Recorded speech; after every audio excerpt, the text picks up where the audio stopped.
Attention crew, this is your Captain Caliban speaking. This is a supplemental episode of Enterprising Individuals, where we bring you news and tidbits from the world of Trek, also interviews with special guests, and a few little surprises along the way.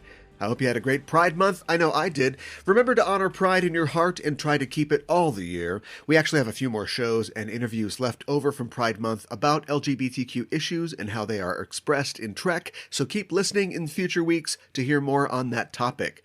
Last week I spoke with Mikan Hana from the Sailor Noob podcast and the Just Enough Trope podcast about the Enterprise episode Ceasefire and the majesty of Jeffrey Combs and Susie Plaxton as fierce Andorian warriors. But Andorians come in all colors of fierceness. Actually, that's not true. They come in one color, blue, and sometimes white, but they run the gamut in terms of personality. We saw that on screen in the most recent season of Star Trek Discovery, where actor Noah Averbach-Katz played Ryn, a character who had been captured, disfigured, and forced into servitude at the hands of the Emerald Chain. Meeting Michael Burnham and the crew of the Discovery gave him a chance for freedom and to regain his humanity. Or Andorianity, you know what I mean. I had the chance to speak with Noah recently, and we talked about his background with Trek, his work on Discovery, and how he brought the character of Ryn to life. It's a great interview, and you're going to hear it right now. If you want to hear more interviews with Trek actors and personalities like Noah, why not subscribe to Enterprising Individuals on your listening platform of choice, and follow us on Twitter at EISTPOD so you never miss a show. That's it for me. The interview begins now. Keep your antennae pointed to the future. And with that, let's get underway. My guest on the show today is Noah Averbach-Katz. Noah is an actor and a lifelong Star Trek fan. Noah appeared recently in a recurring role on the third season of Star Trek Discovery as Ryn the Andorian. Noah, welcome to the show. Thank you for having me. I'm happy to be here. It's great to have you. And I always ask first-time guests to the show how they first discovered Star Trek. How did you become a Star Trek fan? When I was born, my mother chose for me that I would be into Star Trek and that I would watch Star Trek and that I would go to Star Trek conventions. So, there was no real decision-making process. There was no sort of first moment of discovery. It was just on TV, and if I wanted to watch TV, that's what I got to watch, and the rest was kind of history. So I guess maybe we should instead talk about how you feel about the fact that it was chosen for you.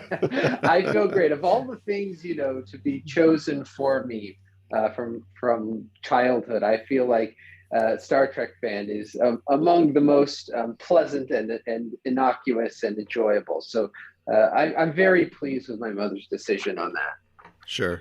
I've heard from a lot of guests of a certain generation that Trek for them was a family affair, that their parents were into it, they were drawn to it for that reason, or that they watched it with their families.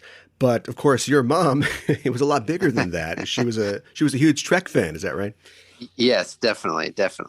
It's got to be a kick for her being a massive Star Trek fan and then having your son grow up and you're watching him on Star Trek.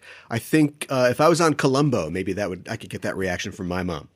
I think kick is a bit of an understatement, because it wasn't just that I was on the show. It was, my then girlfriend and then fiance. And then, I can't remember. I think we were engaged at that point. I can't remember. Yeah.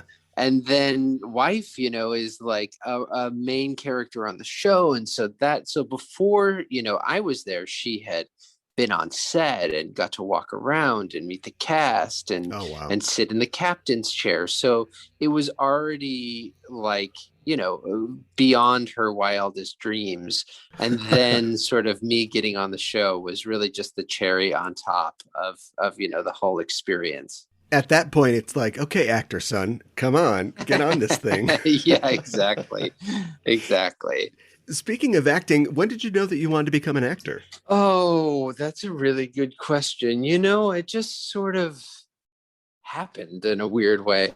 I'd been doing it, all of my life through middle and high school and then in undergrad. And then when I was graduating from undergrad at UC Santa Cruz, I was like, I did theater and acting there, but, it's a long step from like making it a profession to, majoring it at UC Santa Cruz, as great as amazing as the time as I had there. And so I just sort of was like, well, I don't know what the hell I'm going to do. What if I go to grad school which I didn't really even know what that meant, other than it being, you know, expensive in other parts of the world or the country. And one of my sort of faculty member mentors had gone to Juilliard, and I thought, well, he went there. Then what if I just auditioned for it without even really thinking too much about it? And then once I got in, then it sort of was like, oh, this is what I'm doing now. This is it, you know, like this is the sort of path is I'm already on it without even realizing like this is what I'm doing. Yeah. It's a big shift going from, do I do grad school to, oh my God, I'm at Juilliard now. Yeah, exactly. I was looking at your resume and I saw that you played Buckingham in Richard III at Juilliard. Nice. I did, yeah. And the show was directed by Harris Yulin. Is that the Harris Yulin? That is most definitely the Harris Yulin from Scarface fame, from, you know, who does it? From the million of things that you would know Harris Yulin from. Yeah, I don't know if he'd ever directed at Juilliard before. This might have been his first time. Okay. But yes, that was the Harris Yulin. Yeah, he was in Looking for Richard. He was Edward in that. Yeah, he was. He's done quite a bit. Yeah, and of course he was in the excellent DS9 episode Duet. I love him.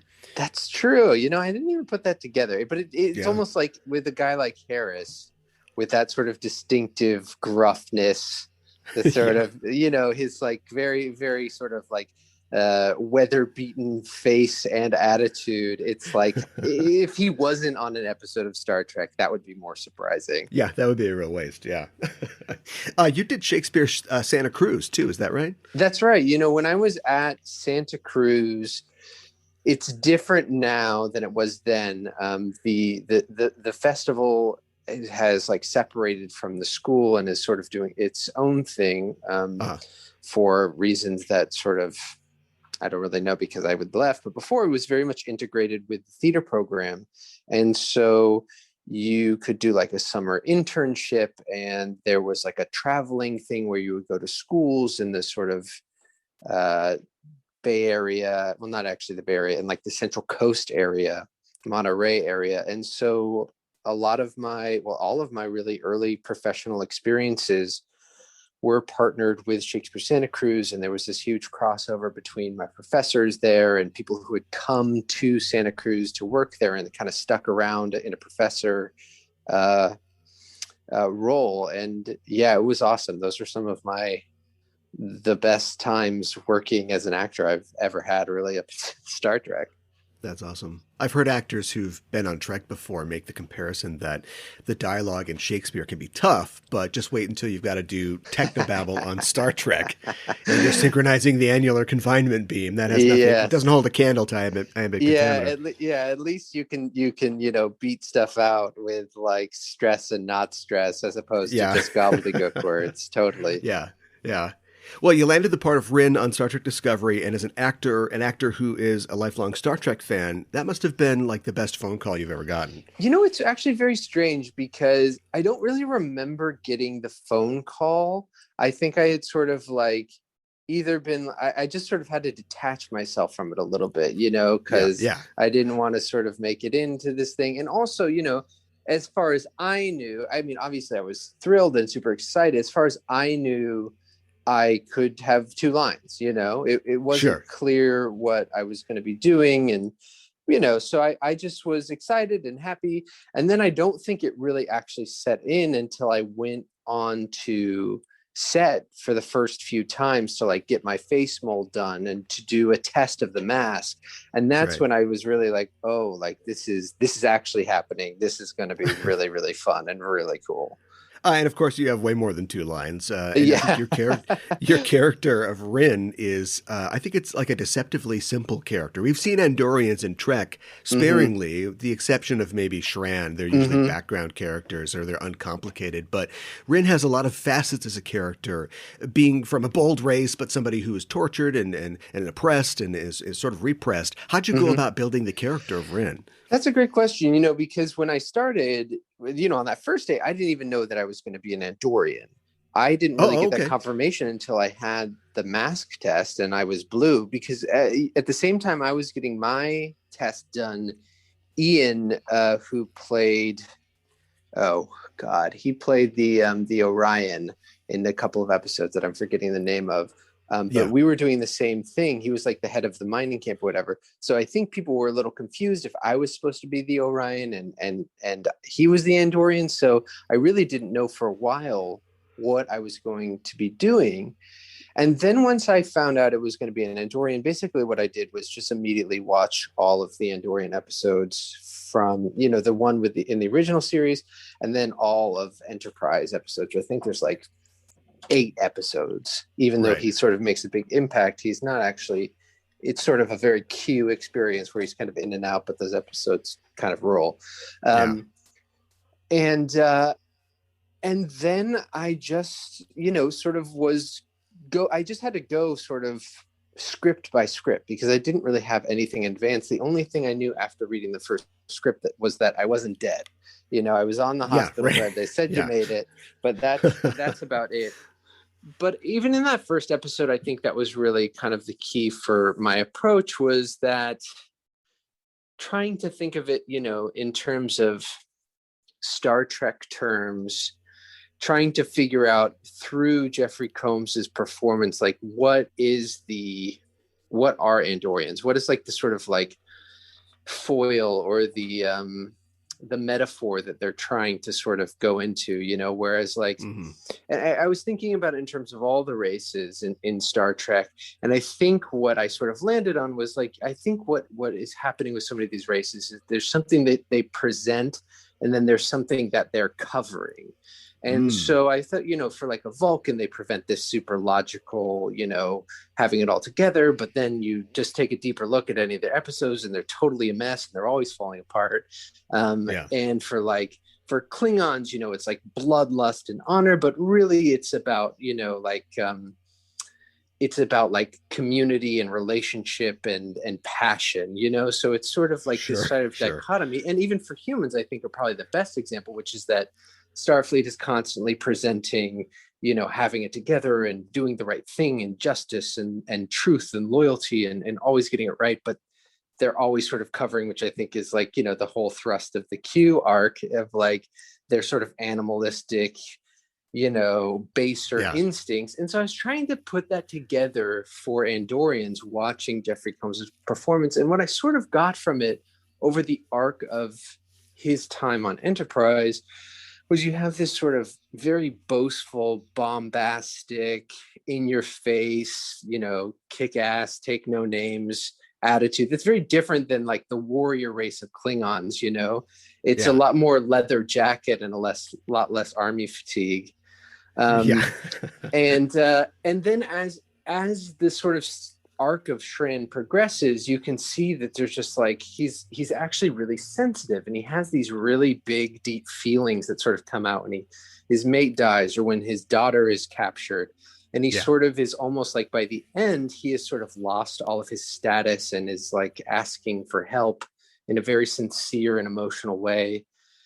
And so my approach was trying to almost like reverse engineer that for Ryn, where he's starting out at his most sensitive, at his most vulnerable, sort of being stripped of the outward shows of, what people would think an Andorian is, the sort of like kick the door in bombast stuff. He's like sort of at his sensitive, at his vulnerable.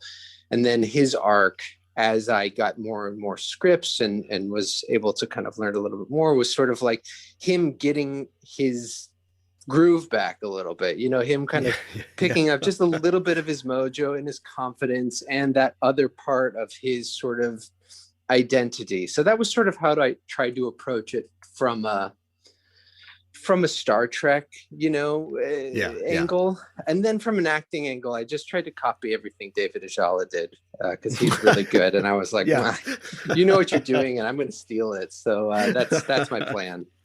I love that. I love that idea of finding the actor's secret behind every Star Trek character race. Yeah. Just finding what's inside. And Jeffrey Combs just took that part and ran with it too. Like he really set the tone of the personality for the species. I don't think up to that point that the French had really delved into Andorian culture at all. I used to play the old Star Trek role-playing game. Sure. And I think the source book said that the Andorians were like a passionate race and they were kind of belligerent.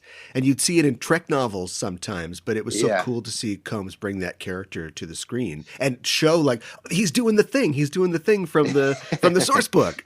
Yeah. I mean, really, it's just based on this little paragraph of text that DC Fontana wrote, which is like they're sort of a warrior race and they have these big knives and they're sort of rageful.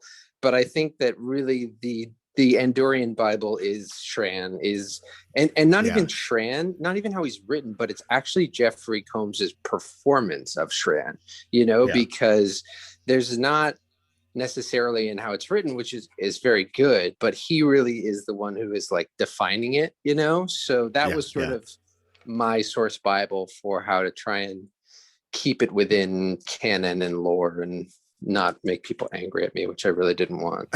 Yeah. Well, you can have worse people to look up to than it's Jeffrey true. Combs. It's true. Yeah.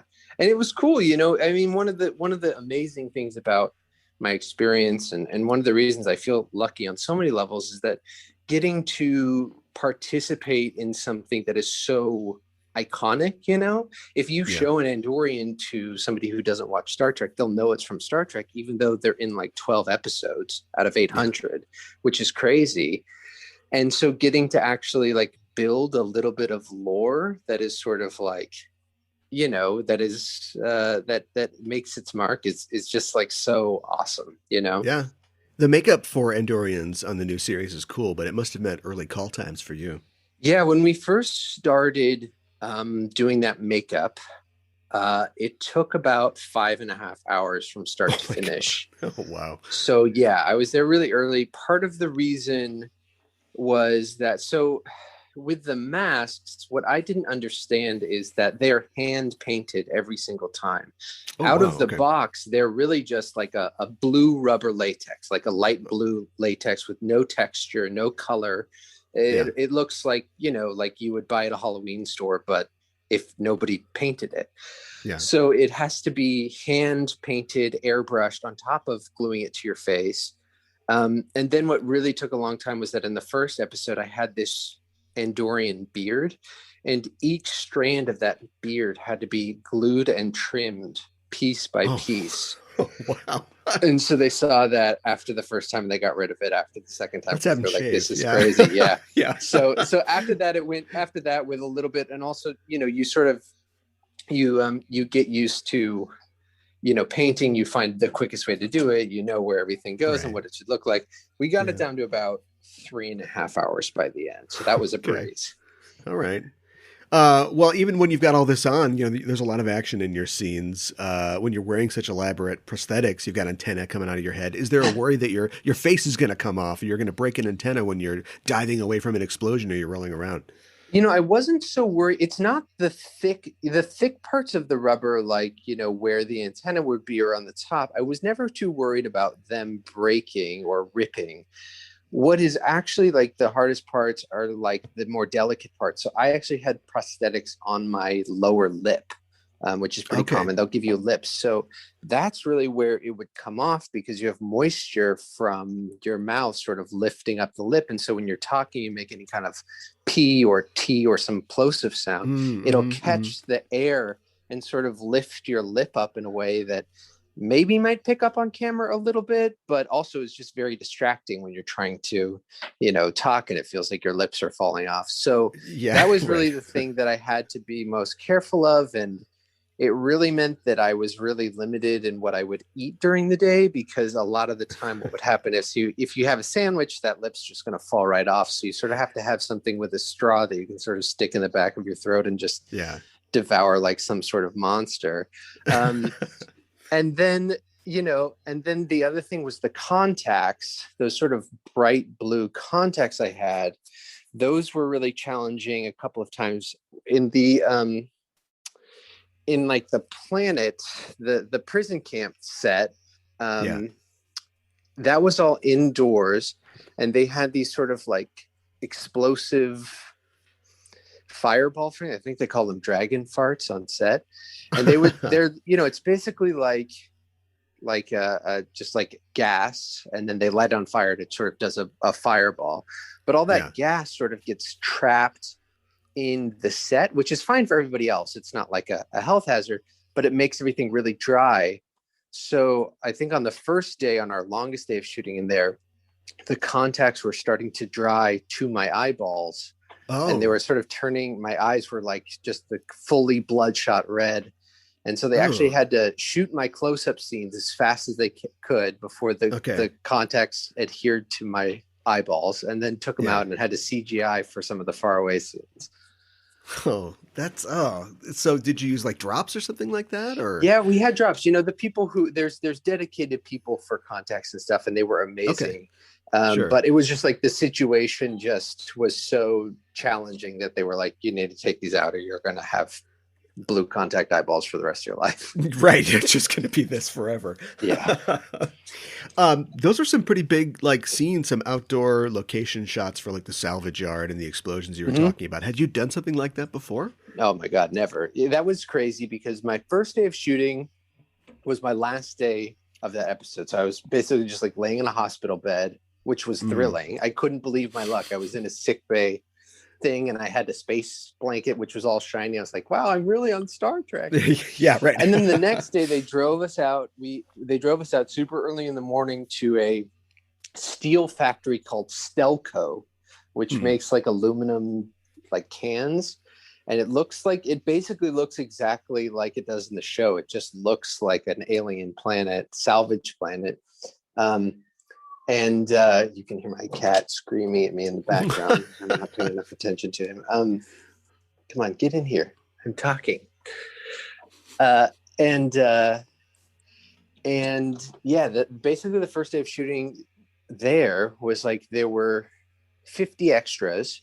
And the director was like, okay, you need to direct these 50 extras over this gravel pile, run around, jump over this, and then here's where the fireball is, and make sure you and nobody else gets hit by the fireball, because if you get hit by the fireball, the mask will melt onto your face, and there's not much we can do about it. Right, so that was like my second day of shooting, and I, before I was doing, my name is Asher Lev in Portland, Maine, so it was like, it was definitely a change from what I had done previously. The life of an actor. Okay. Exactly. But it was so much fun. It was like I was, in an action movie. It was just so much fun to do. Well, Ryn was brutally and unjustly murdered near the end of season 3. It's true. I think Osira got what she deserved for that. But taking a page from Jeffrey Combs, if you could return to the franchise as another character, what would be your dream Trek role? Oh, I've been saying, I'm very interested in what the Cardassians are up to in this future now that they're part of the Federation. I just find like that sort of sly, manipulative. I mean, I think any actor, whether they know it or not, wants to play Garak. So, just Garak, basically. Who am I kidding? Sure. I'm not even going to be around the bush. I think people who actors on Star Trek like don't know it well enough, or not don't know it well enough, but don't know it super well, would, say, oh, I want to play Troy or Crusher or whatever. But I think if anybody were to watch everything, they'd just be like, oh no, Garak is the best acting part in the entire series. Get a son, great grandson of Garak or something. Exactly. Well, I was really impressed at how you brought Ryn to life. There's obviously a running theme of trauma and recovery in Disco's third season, and we wouldn't necessarily expect to see that explored in an Andorian character or even like a supporting character on the show, but I thought you did an excellent job of showing the weight of that pain on Ryn. Oh, thank you. I really appreciate that. Thank you. Well, I think Star Trek is really unique, or at least in rare company in sci-fi, that it's completely based around its message of a positive future for humanity, a future that's committed to equality among all peoples and the repudiation of greed and oppression. It's the only franchise I can think of that's committed to that in a real way. As somebody who grew up eating and breathing Star Trek, do you feel like its message of equality and social justice informed who you were as an adult? I don't know. You know what I think actually sort of what more informed me as an adult is actually like the community that message fostered, because I would go to conventions, or I would talk to my mom, or my mom would strike up conversations with people who were new Star Trek fans and wanted to get more into it. And I really always felt, and I feel this now interacting with fans, that it brings together a really open and positive group of people who really want to help and participate and take care of each other and stand up for each other. And so I feel like, that is where I sort of have seen it the most in my life, is just sort of watching how everybody at these things really supports each other's weirdness and differentness and goofiness and stupidness. And, you don't have, in my experience at those conventions, which I haven't been to one in a while, but you don't have people, telling people their costume is stupid, or if they do, I think that there is a lot of people who would say, that's not what we do here. That's not how we participate at these kind of things. And so that's really what I really take away from it is that kind of awesome community. That's such an interesting observation. I've been reading about the history of conventions and Star Trek conventions, which were some of the first fan conventions, back in the day. And I think you're absolutely right about that community. Will we see you at conventions in the future as a cast member of Discovery? I'm in August. I'll be in Vegas, sort of COVID willing. Oh, sure. So I'm really looking forward to that. It'll be my first convention on the other side of the table. I haven't actually, the last convention I went to was in Chicago in like 2012. Okay. My dad has family in Chicago and he wanted to visit them. My mom was like, I'll go visit. They're in California. I'll go visit if we can go to the Star Trek convention. He was like, deal. So we went there, but I haven't had the chance to go since then, because there's actually not really like Star Trek conventions in New York City. There's like cons, but not actual conventions. The only thing I did in New York while I was at Juilliard was I went to the release or premiere of season 1 or 2 of Next Gen on Blu-ray, the sort of remaster. Oh yeah. And that was super fun to like sit in the theater and watch the episodes. And LeVar Burton was there, and he was dressed in this amazing suit and was just cool as hell, which was awesome. Awesome. And then Mary has gotten to do conventions, but they've all been while she's shooting. So basically, she'll finish it on Friday at like 12 at night, and then fly to Germany, and then fly back, Sunday night. So I haven't really been able to tag along to those, but I'm really looking forward to August in Vegas. A bunch of my friends from California who I grew up, my mom sort of grew up trying to indoctrinate them in Star Trek, are all flying down to like come and hang out. So it's going to be a really, really exciting, fun time, I hope. That's great. And you're in a good position too, as an actor who wore a lot of prosthetics on the show that people might not recognize immediately. Like you're yes, I can walk the floor, man. You can blend in as a fan. Yeah, exactly. Yeah. And I plan to. I'm getting the best of both worlds in true Star Trek fashion. It's the best of both worlds, exactly. As a young fan, I'm sure you got to go to a lot of conventions and meet a lot of Star Trek actors. Do you have a favorite interaction with a Trek star? My favorite interaction? Well, I think there are two, which is that one time we were in Sacramento, and I was probably like 11 or 12, and for some reason my mom would basically just like bring me and then like one or two of my friends, just throw them in the car, and then we drive somewhere and like stay overnight in a hotel. And I remember we were in like the gym hotel, which obviously was like totally unsafe, but my mom was like, whatever, you came all this way to a Star Trek convention. I've used all my sort of telling you what to do capital. And I think it's either Ethan Phillips or Robert Picardo like walked by the gym, and we all just sort of like went silent and just sort of watched him walk by, like it was like a god had like descended past the hotel gym to like pass by us mere mortals. I just thought it was like such a funny, cool thing that I can't believe I remember all this time later. And then the other interaction was in 2012 at that Star Trek convention. My mom finally like ponied up to get a family photo with Patrick Stewart, which was great. And so we got this photo, which, you know, is like her favorite photo. And immediately after the photo, you know, me and my dad were like, oh, that was cool. And she just sort of like found a corner in the convention and just started weeping like she was a 14-year-old at a Beatles convention, which I thought was like it really felt like something had come full circle in that moment. So that was a really fun and special little fan moment, you know? Yeah. Had she like met or taken pictures with any stars before?